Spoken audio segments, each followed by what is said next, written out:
Hey folks, how you doing? Okay, I wanted to talk about something that would probably be important to a lot of people to some degree. To some, maybe not. But it has to do with mysticism.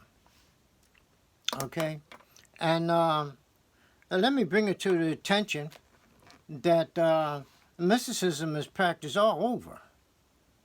You know what I mean? And it's alive and well in the United States of America. So with mysticism, there are there are symbols involved. Okay, that people who don't get involved in mysticism, read nothing about it, know nothing about the symbols, then they don't know the symbols could be saying something about them. Okay, in a negative or positive way, you know. But what I'm going to talk about, you know what I mean? I'm going to talk about the symbolism, and I'm going to talk about, first of all, that people should know about, you know what I mean? It's symbolism used in a negative way, okay? And it has been done, okay? And its effects from this particular thing, or it's a promise that was made to people, this particular promise, then, okay, was not to be kept. This can be known by the symbol that was used in the promise. Okay? It's like if somebody makes a promise to some folks, but in that promise, there is embedded a symbol that says that the promise should never be kept. And so people who are not aware of the symbolism don't know that the promise made to them would never be kept. You see? And so I'm going to talk about that. Okay? And so the promise is the 40 acres and a mule. Why hasn't the promise been kept? Okay? So we'll look at the number 40, okay, which is a mystical number, okay? And we will also look at the mule and a negative aspect of that animal. Okay? So people were promised 40 acres and a mule. But the mule is a non-reproducer. Mules don't reproduce mules or anything else. That's the negative aspect of the symbol. It's a non-reproducer. Therefore, the promise was not to be kept.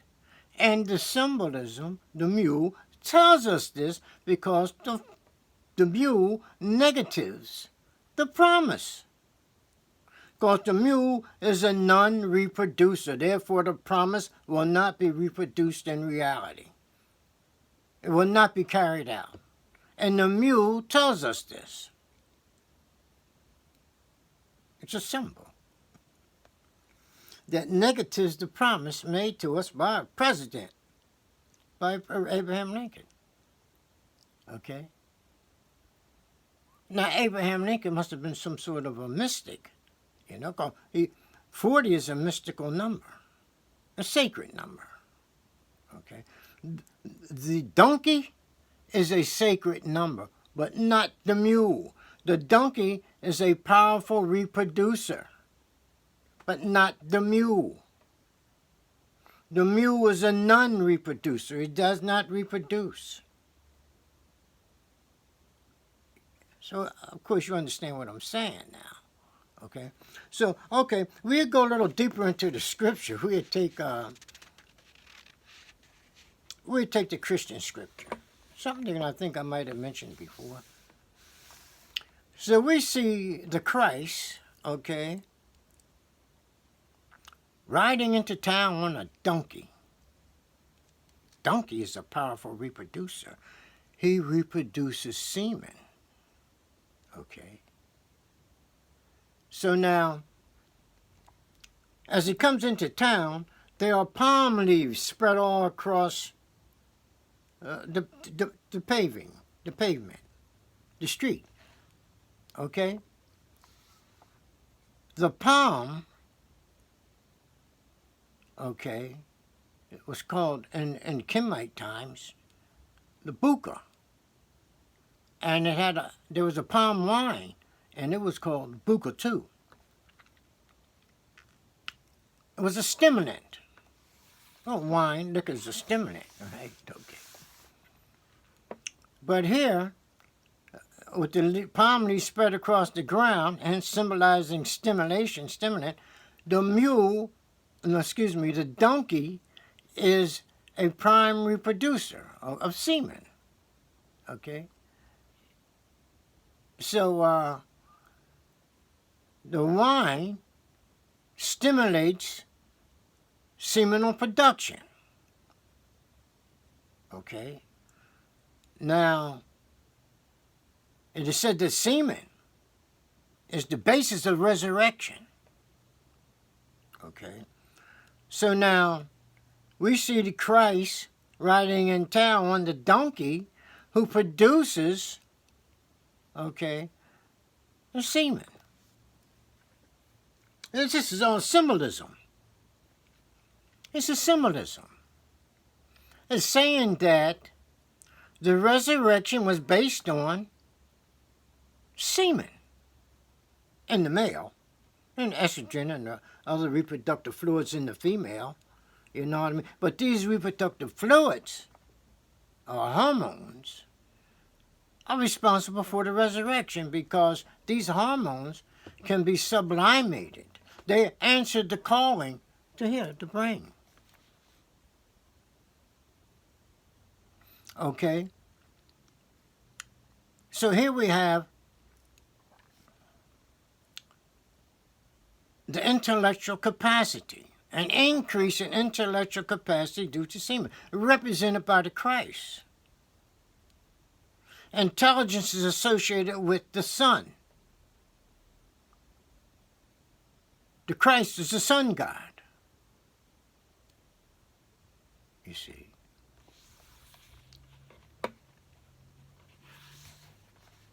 And so here we're talking about semen, we're talking about solar power.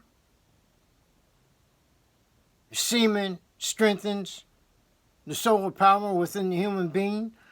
We say, well, the Christ is the soul of God, so it strengthens the Christ within the human. Okay?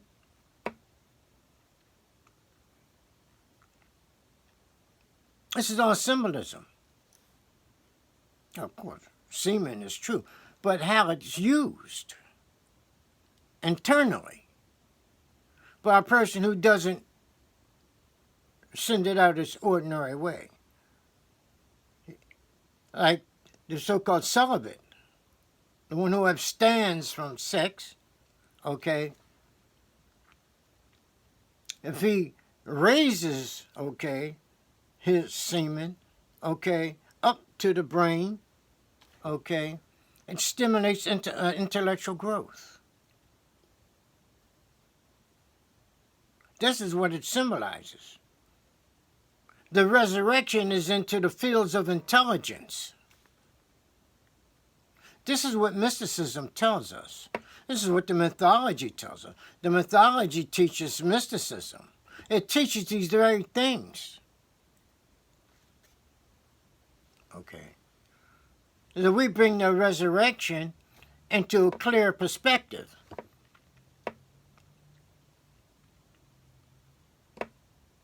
Okay. And all humans have a right to this mysticism. It's in the scriptures of all religions. Mysticism. That's what the mythology, that's what religions teach. But now, years ago, when we go back to the Kimite situation or the ancient Egyptian, this mysticism or this mythology was retained by the temple. Everybody didn't have access to it. They saw hieroglyphic writings all around. They didn't understand it, just like people don't understand hieroglyphic writings today. They could learn it, but they don't have time for that. But mysticism is contained within those hieroglyphic writings. That's what the writings are about.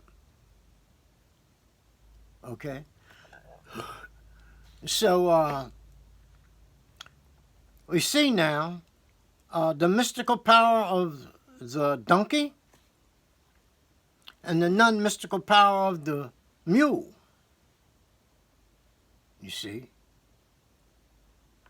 The donkey should have been put there. If the donkey had been put there instead of the mule, then the promise would have been kept, because those who made the promise would not have negatived on it.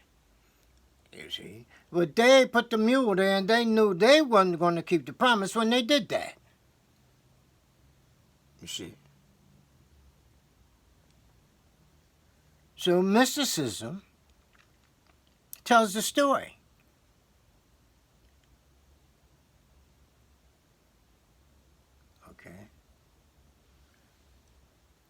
Okay, folks, I'll get back with you, and I hope I shed some light on this, with the symbolism and so forth and so on, and what was actually meant, and so forth and so on, by the 40 acres and a mule. That mule, that symbol, negatived the promise.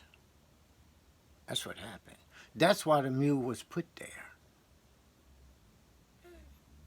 Abraham Lincoln knew that, because he was somewhat of a mystic. Oh, he wouldn't have came up with the idea of the 40 acres and all that stuff, which was a mystical number to the Kemites, ancient Egyptians, and even the Israelites. Remember, they walked around the desert for 40 days or 40 years, whatever. It was a number. 40 was involved because 40 is a sacred number, you see.